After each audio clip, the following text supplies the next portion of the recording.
गुरुरेव परं ब्रह्म तस्मै श्री गुरवे नमः। गुरुरेव परं ब्रह्म तस्मै गुरवे नमः। सरस्वती नमस्तुभ्यं वरदे कामरूपिणी। सरस्वती नमस्तुभ्यं वरदे कामरूपिणी कामरूपिणी। विद्यारम्भं करिष्यामि सिद्धिर्भवतु मे सदा। विद्यारम्भं करिष्यामि सिद्धिर्भवतु मे सदा। सदाशिवसमारम्भां शङ्कराचार्यमध्यमाम् सदाशिवसमारम्भां शङ्कराचार्यमध्यमाम् अस्मदाचार्यपर्यन्तां वन्दे गुरुपरम्पराम्। अस्मदाचार्यपर्यन्तां वन्दे गुरुपरम्पराम्। ॐ सहना भवतु।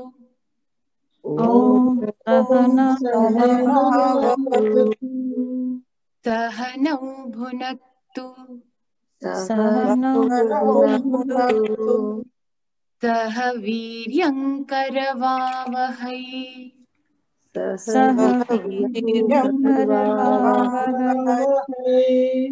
तेजस्विनावधीतमस्तु मा विद्विषावहै। तेजस्विनावधीतमस्तु मा विद्विषावहै। ॐ शान्ति शान्ति शान्तिः। ॐ शान्ति शान्ति शान्ति शान्ति।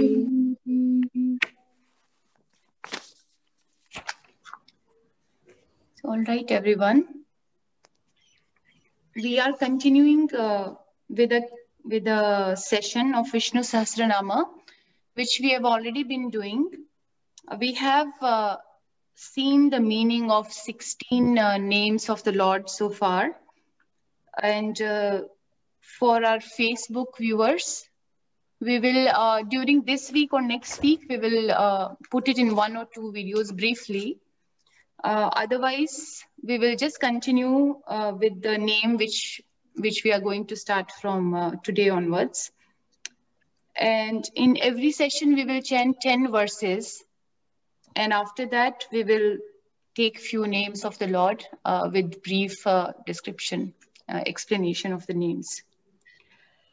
Right, so for any questions, you all can write in on the Facebook or on the group, because we won't have that much time to cover the questions during the session. Is that all right? Yeah. Thank you. So today we'll start with the first verse, 1 to 10 we will chant. Om Vishwasmai Namaha. विश्वस्मै नमः। ॐ विश्वं विष्णुर्वषट्कारो भूतभव्यभवत्प्रभुः।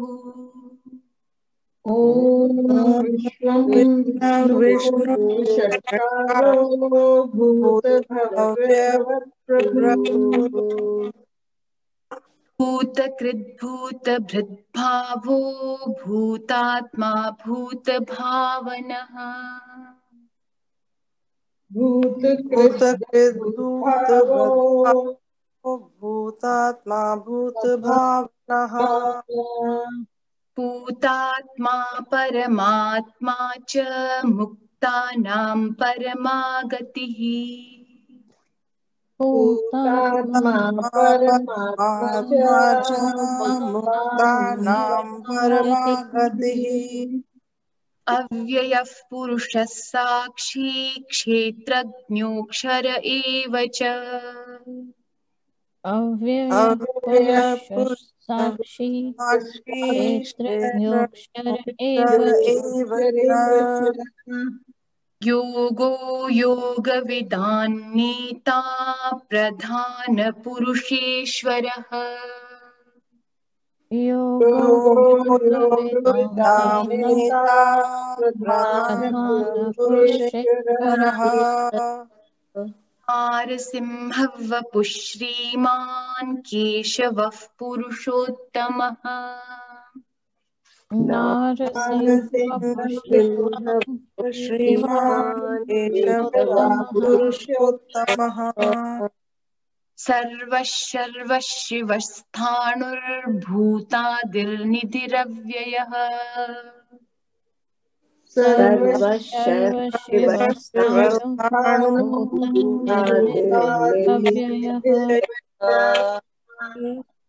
संभवो भावनो भर्ता प्रभवः प्रभुरीश्वरः संभवो भगवता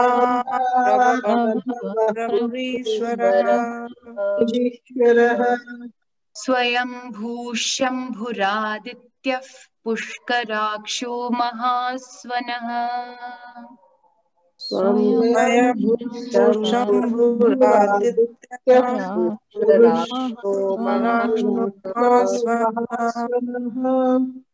अनादिनिधनो धाता विधाता धातुरुत्तमः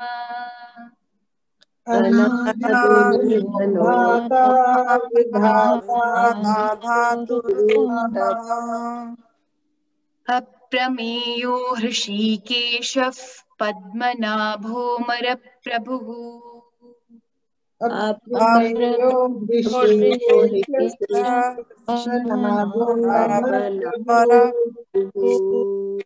विश्वकर्मा मनुस्त्वष्टा स्थविष्ठः स्थविरो ध्रुवः विश्वकर्मा मनुस्त्वष्टा स्थविरो अग्राह्यः शाश्वतः कृष्णो लोहिताक्षः प्रतर्दनः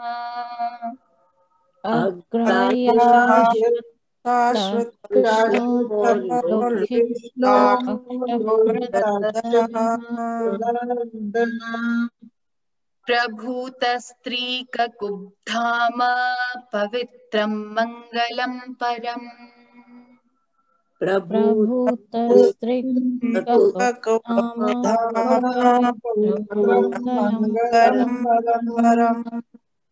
ईशानः प्राणदः प्राणो ज्येष्ठः श्रेष्ठः प्रजापतिः ईशानः प्राणो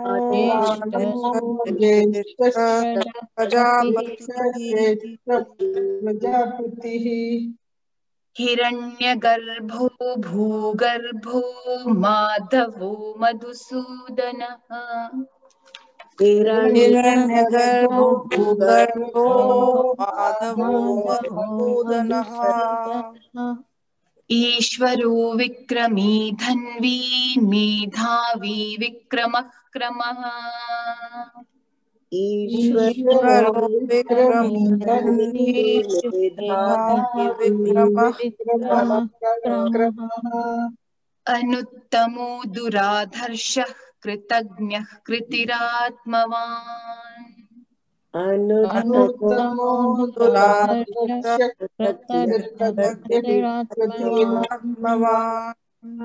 सुरेशः शरणं शर्म विश्वरेताः प्रजाभवः शरणं शर्म विश्वरेता प्रजाभवः अहः संवत्सरो व्यालः प्रत्ययः सर्वदर्शनः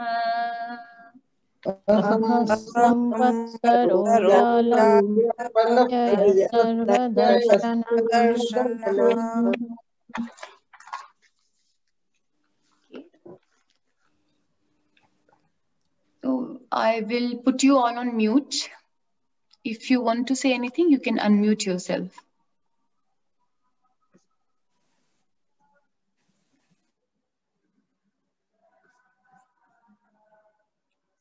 So in the previous class, we have seen the name. You remember which name? Kshetrajna, isn't it? And what is Kshetrajna? Anyone would like to say it? Okay. The knower of the field. Yes. And okay, we will just see it again. The next name we have after Kshetrajnaha is Aksharaha. Aksharaha means the unchangeable or immutable. The permanent one is Aksharaha, the undecaying one, the one which can never decay, permanent, you can say. So the Kshetrajnaha, like you said, the Kshetrajnaha is the knower of the field. But what is the field? That also we saw in the last class. Means knower of the Kshetra is Kshetrajnaha. And this Kshetrajnaha is, what is this Kshetrajnaha? Who knows everything else. And what can be known? Actually, we saw that, right? Anything which can be objectified, all the objects. Like in Bhagavad Gita, Kshetra is also taken as this body, but it can be taken as the whole Jagat as well. So this Kshetrajnaha being the knower means the subject. And what is the subject? What is that which is always the subject? It is the supreme consciousness or the self, you can say. So even though we say that the Kshetra, the object is, it can decay, it can decline, like the body, right? How the body can decay? How do you know that body decays or declines? Through Shadvikaras, right? Shadvikara, the 6 modifications of the body. So the Kshetra is the subject of decay and decline. That also we saw in the last session. Where is the Kshetrajna? Kshetrajna means the subject, the one who is observing, the witness. This subject or this witness, which is the supreme self, which is the consciousness, it is Aksharaha. Aksharaha means it is never subject to any decay, any decline. Also, it is not subject to any modification as well. So, when we say avatars of Lord Rama and Krishna, if we see them in the human form, then of course they are subject to change. But in essentially or in reality, avatars of the Lord are also what? Aksharaha. Aksharaha, which means which never deviates or never declines, never deviates from his real nature. So what is the real nature of Avatara, or even the Lord? What is the real nature of the Lord also? So the supreme consciousness or the pure consciousness is the nature of the Lord. And this word Aksharaha also means, it implies, because the one who always remains remains unchanged, which means it has to be the one who is all pervasive, isn't it? So when the word we said, the word Kshetrajna. Kshetrajna is Kshetrajna means the observer, the knower, is the one who is obtaining or who is prevailing in everything, in all the jivas, in all the individual bodies. So the Aksharaha refers to this Kshetrajna also, you can say, and you can say it refers to the consciousness, to Brahman or Atman, who is all pervasive. All pervasive, when we say it is not limited to any place, isn't it? And when we say that it is not limited to any place, it is not space-wise limited, then simultaneously it has to be time-wise limitless, isn't it? So it is what this aksharaha is space-wise limitless. Also, it is time-wise limitless. In fact, we said that this aksharaha or this consciousness, Brahman, it is the basis of time and space. It is the very adhishthanam, very basis for time and space. So this word kshetrajnaha is this consciousness, this Brahman or Atman. If you see, there are two words in this verse. This avyaya purusha sakshi kshetrajnyo kshara akshara evacha. This eva and cha, these two words also has its importance. The word eva means eva means only. What does it denote? It denotes that there is no distinction between the kshetrajna and kshetra. Kshetrajna, the knower of the field, the subject, and kshetra means the object. So there is no difference or no distinction in this. In other words, you can say Tattvamasi, right? Tattvamasi means the equation. The equation which shows or which indicates the oneness between Jiva and Ishvara. So in fact, the Kshetra and Kshetrajna, both of them are same. So this cha indicates that, this eva, and cha indicates, it indicates actually the bheda, the difference in these two. And how these two are different? How Kshetra and Kshetrajna are different? Because we said that essentially both of them are same. So where does the difference occurs? The difference is there only in Vyavharika. So we say that this cha represents the Vyavharika Bheda.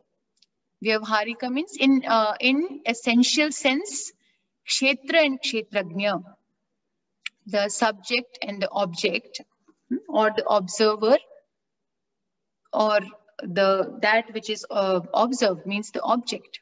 Or we can say Jiva and Ishvara, we can take it in that sense also. So essentially both of them are same. Essentially both of them are Brahman or Atman, all time-wise limitless and space-wise limitless Atma, both of them. But the difference or the bheda is there in the Vyavharika sense, in transactional reality. In empirical reality, the difference is there. And what is the difference? Would anyone like to say it? What is that difference, what we say the transactional difference? It is the difference in upadhi, you can say, right? Okay, so this is what aksharaha is. Aksharaha means that which cannot be declined. We move to the next verse. We will chant it again before we start seeing the... I'm going to unmute you all again. Or you can, if you want to chant with me, you can unmute yourself. The next verse we will chant again. Yogo yoga vidan neta pradhana purusheshvaraha. Yogo yoga vidhan neta pradhana purusheshvara. Narasimha vapushriman Keshavav Purushottamah. Narasimha Shriman Purushottamah. So next name we have is Yogaha. Yogaha also is one of the name of the Lord. So the word yoga, otherwise, how do you understand the word yoga? It should not be understood yoga, what we generally take as asana or 8 limbs of Ashtanga yoga, not that. But here it means that the one who is attained through yoga. But about the word yoga, we know that the word yoga has many meanings. Specifically 3 meanings from the root yuj in Sanskrit. What are the 3 meanings? One is yuj samadhu. Yuj samadhu means to concentrate, to contemplate, or to meditate. That is one of the meaning of yoga. Another meaning is yuj samyamane, means which means to control, to restrain. And the third meaning is yujur yoge. Yujur yoge means to join, bringing together, to unite. So what is separate is that is brought together. But over here, the separation is, in reality, there is no separation, but the separation is the notional. So notionally bringing together is yoga. And when we say about or when it comes to Jiva and Ishvara, so yeah, means Jiva and Ishvara, we say that the Jiva unites to Ishvara, but for our Vedanta understanding, is it actually that Jiva is uniting with the Ishvara? We know that there is no real union. It is just a notional understanding. Why? Because as a Jiva, when I go on seeking for the Lord or for Ishvara, so in reality, actually, what is the sought, or what is to be looked for, what we are actually seeing? It is actually I myself am the sought. So because there is no separation in between the seeker and the sought, isn't it? The separation between me and the Lord is only notional separation. So the union also has to be in our understanding, isn't it? So it's just like that 10th man story. Most of you already know that when the 10 students, let's say from an ashram, they were going to the city, and they had to cross a river on their way. So after crossing the river, the leader counts each and everyone, and he found one person missing. So when he was counting them, only 9 of them were there. He counts again and again, not finding their lost person. He starts grieving. All of them, in fact, start grieving.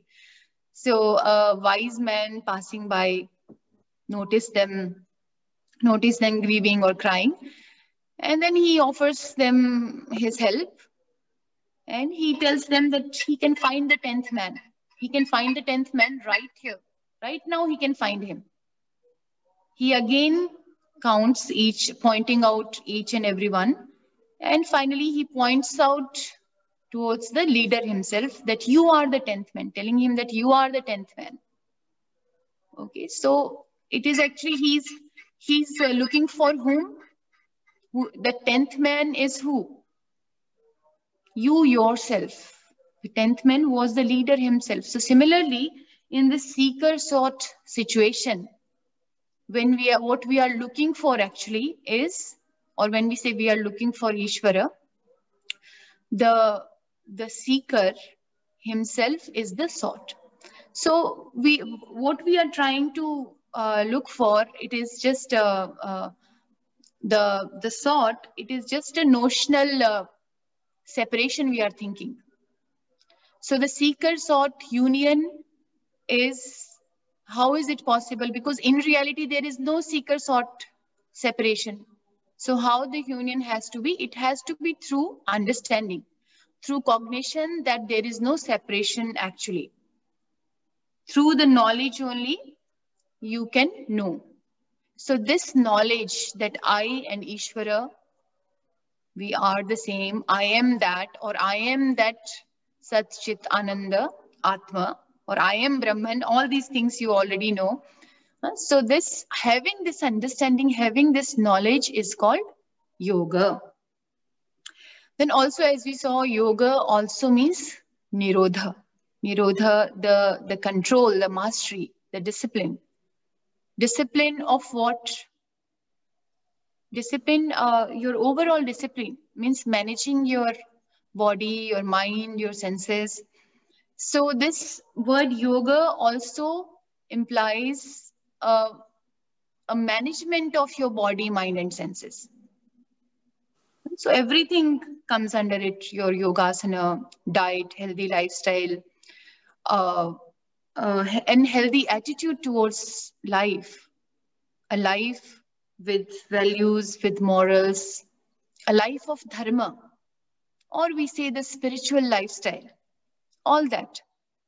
So a life where you have Ishvara in your life, which means you have devotion for Ishvara. You surrender your life to the Lord. So that kind of life. And also this Vishnu Sahasranama study of Vedanta, Swadhyaya, everything is included in it. In yoga, what do we call this? All these things, we call it yama and niyama, you know that, right? So with the help of all this discipline, with the help of this disciplined life, which this discipline life, like I said, is called yoga. So through this disciplined life, or through this yoga, through this attitude of yoga, we can say, the mind is managed. Mind, senses, body, everything is managed. So as a result of this, yoga also is that which resolves the difference between the seeker and the sought. Like I said, how it resolves the difference? By understanding, by knowledge, it resolves the difference. So in Bhagavad Gita also, in 6th chapter, Krishna says that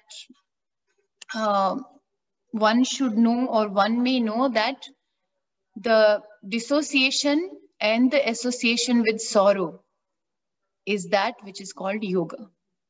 Okay, so dissociation from what? From what you have to dissociate yourself? Dissociation from the false association with sorrow. Because this association with sorrow also is apparent. So, and how do you do all that? Through the knowledge. And for the knowledge also, you have to first, what you have to do for the knowledge? You have to prepare yourself for knowledge, isn't it? So the sadhana means all these, what we just saw, this lifestyle of yoga. This lifestyle is sadhana itself. All the yoga, pranayama, sadhana, all that you do, that also is called yoga. Also the sadhya, that which has to be attained, that is also called yoga. So yogena sadhyaha avapya yogaha. The Lord is the one who is achieved by various sadhanas. Various disciplines means various sadhanas and disciplines, and even all the means of yoga. So that Lord is called yoga.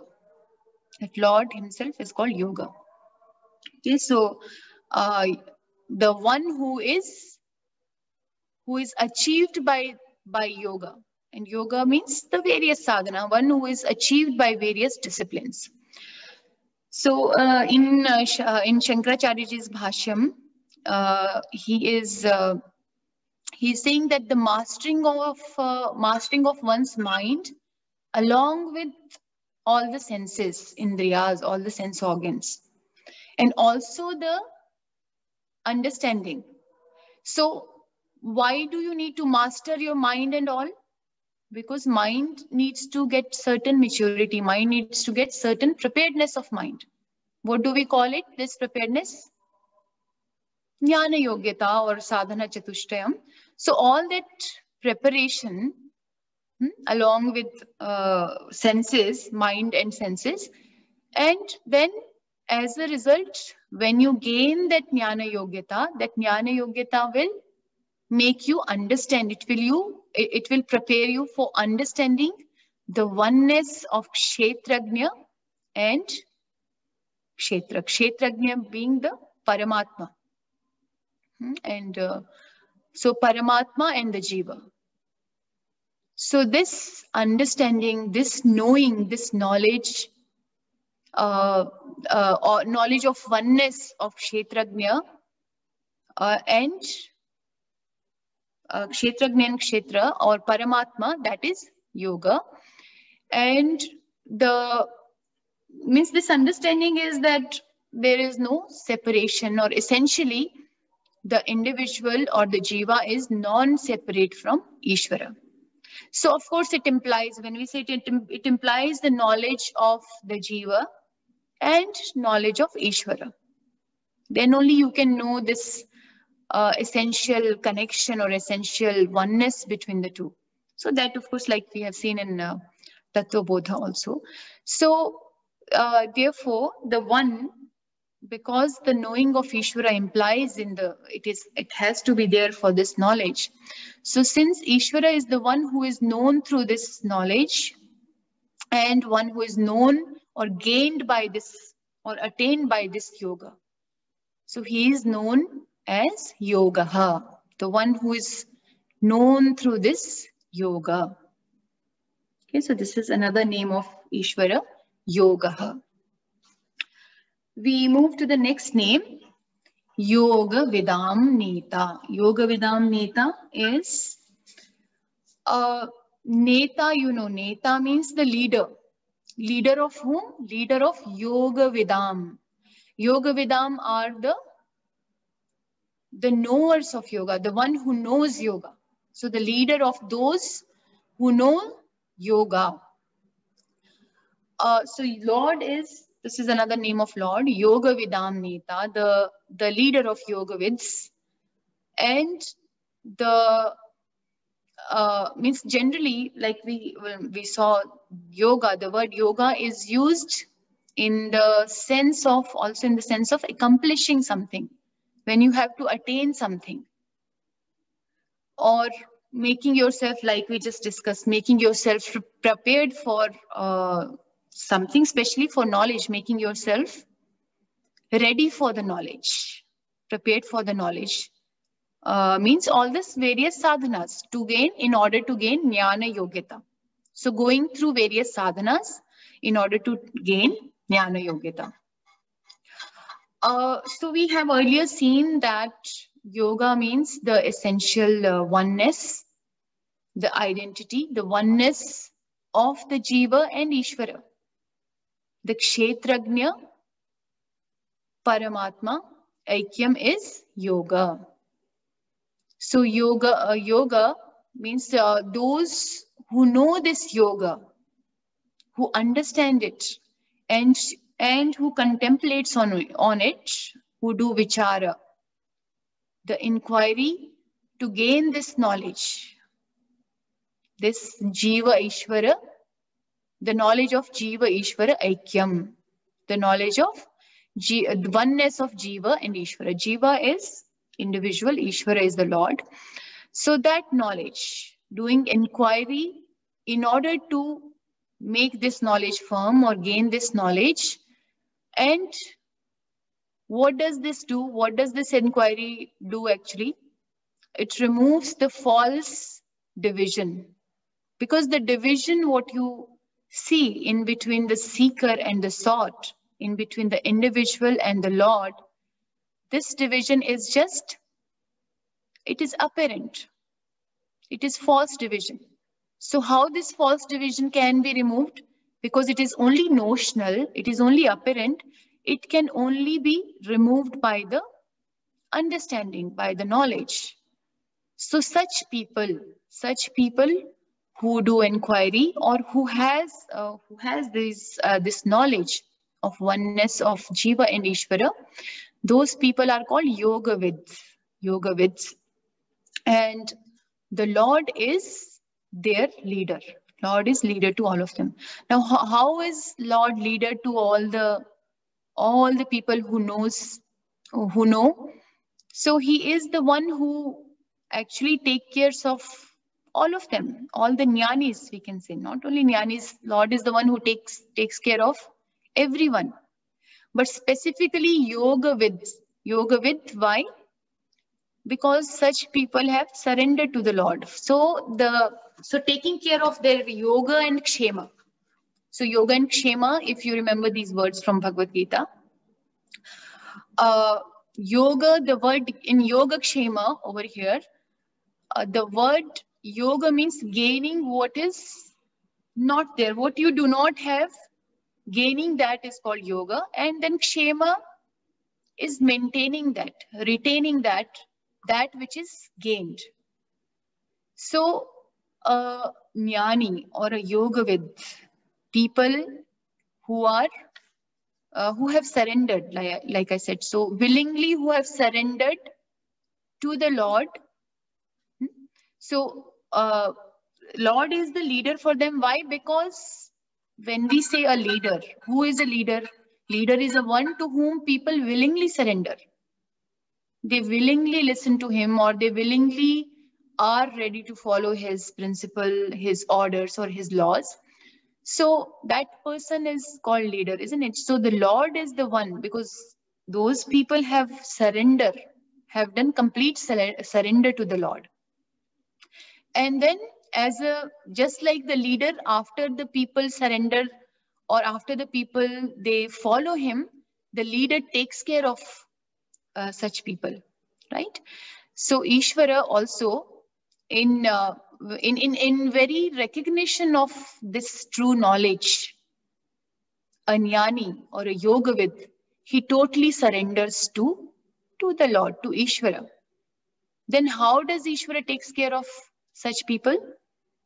Through law of karma. So, and through law of karma, through his grace, he takes care of them. And even in Bhagavad Gita also, Lord Krishna says that for those who are always one with me, who understand that they are one with me, I take care of them. So whatever they need and whatever is required for them, I give them or I protect them. That's what Krishna also says. So really speaking, the Lord is the one who is actual provider, not only for jnanis and all, for all of us. Lord is the real provider, the one who sustains this.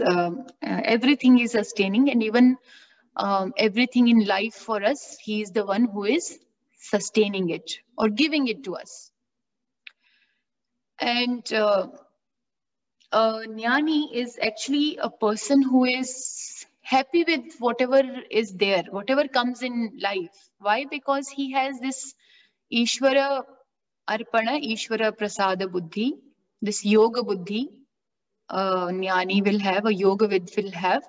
So he'll be happy with whatever is coming to him, whatever is available.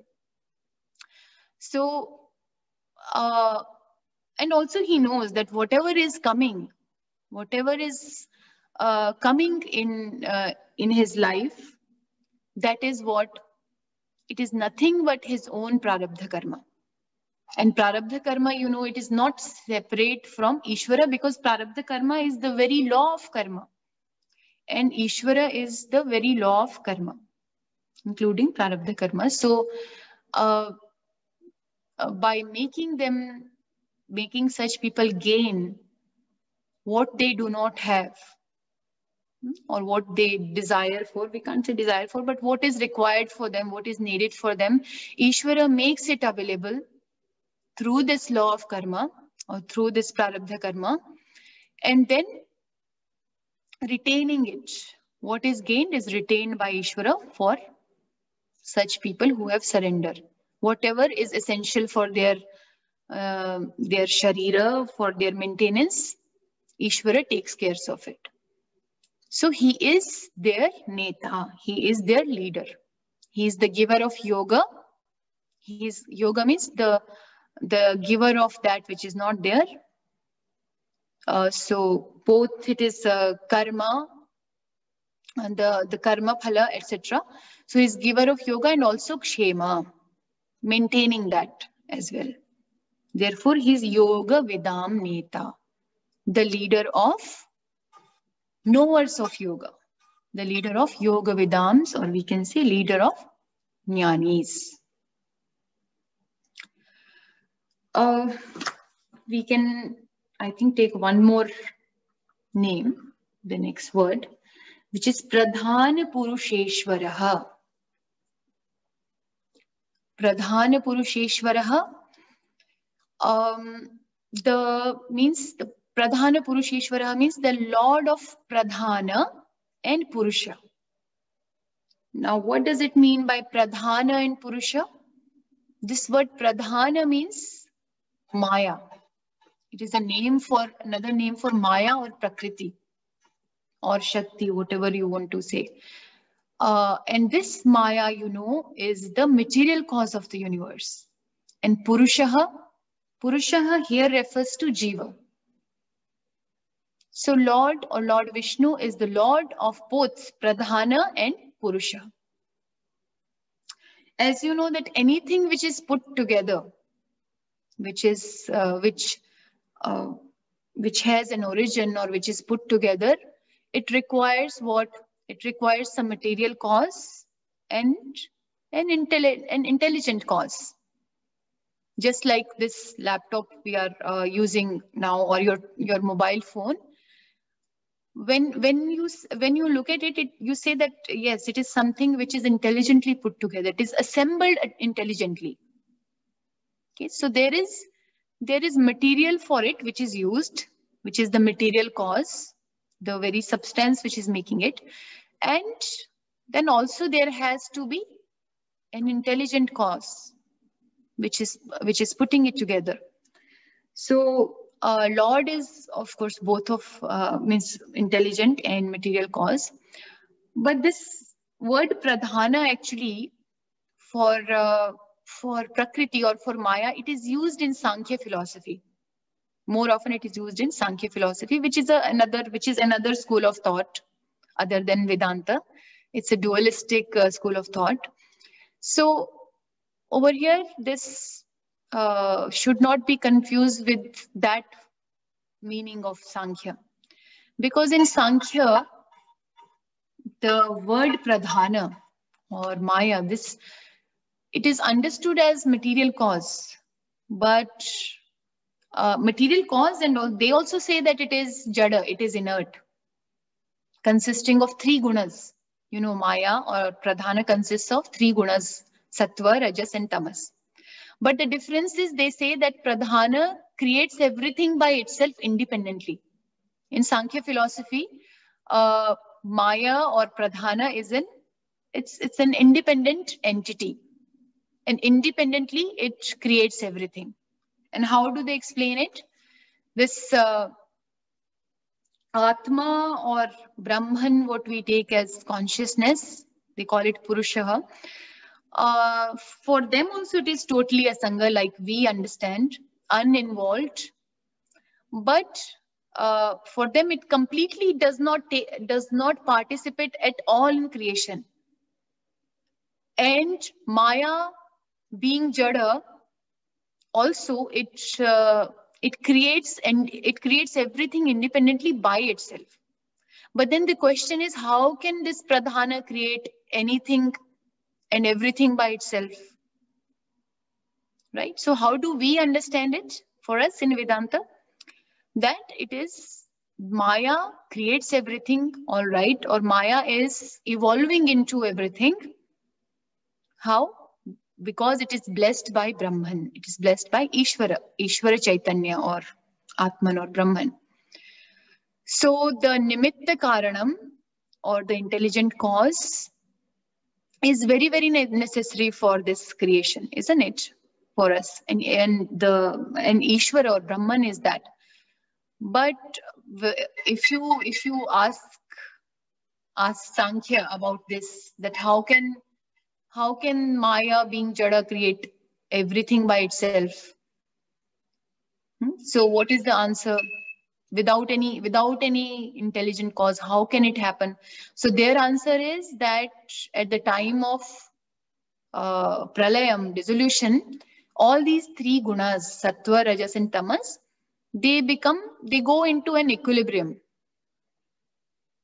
A state of equilibrium is there at the time of dissolution, or at the time of pralayam, or at the time of avyakta prapancha, and they gain a very similar proportion. They are at equilibrium, and because of this equilibrium there is dissolution, and when this equilibrium is disturbed, the creation takes place. This is the view of Sankhyas. Then the question comes is, who is the one who is creating that disturbance? Even for that disturbance to take place in the equilibrium, there has to be certain, any factor or a certain factor has to be there. There has to be something which disturbs that state of equilibrium. So when this equilibrium, when it is lost, what causes it? So if there is nothing else to disturb it, then how does it get disturbed? Then if you analyze it, then again there has to be something. Because this pradhana being jada, it cannot disturb it. All right, so that is why it is this explanation or this understanding becomes flawed for us. So we need to understand that there has to be a cause for the disturbance also, if it is so. So then Ishvara's role is very, very important, whereas in Sankhya, the Ishvara is not accepted. So here, Ishvara or the Lord, he is the Lord of Maya. Means Ishvara has overlordship over Maya. Ishvara keeps Maya under his control. The one who has complete overlordship over Maya, complete control over Maya. And if Brahman, which is mere or which is limitless consciousness, and this Brahman who is limitless consciousness, he is not interfering at all. He is not blessing this Maya. Then the creation is not possible. This entire world, it won't be possible without this cause, right? So Brahman, in our understanding, Brahman being the creator, he's the creator of the universe without getting involved in it. In other words, we can say that Brahman, it only blesses this whole creation or blesses Maya. That's why we say, right? Brahmashraya Maya, Maya blessed with Brahman. So in other words, we can say Brahman is a creator without actually creating or without actually being the world. Why it is so? Because this world, the apparent world, it is nothing but Maya, and Maya is apparent. The world is apparent in our understanding, right? So it does not have a reality of its own, because the only reality is or the ultimate reality is Brahman. So when we analyze the world, we have seen, we have done this, all of you have done this analysis many times in Tattvabodha, in Bhagavad Gita.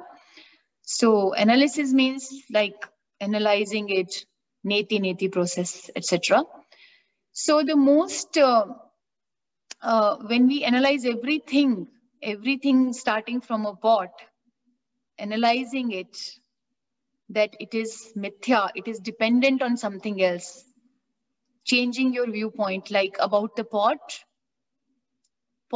does not have any existence of its own. It depends on clay for its existence. And clay depends on molecule for its existence, then molecules on atoms. So like that, analyzing. You shift the view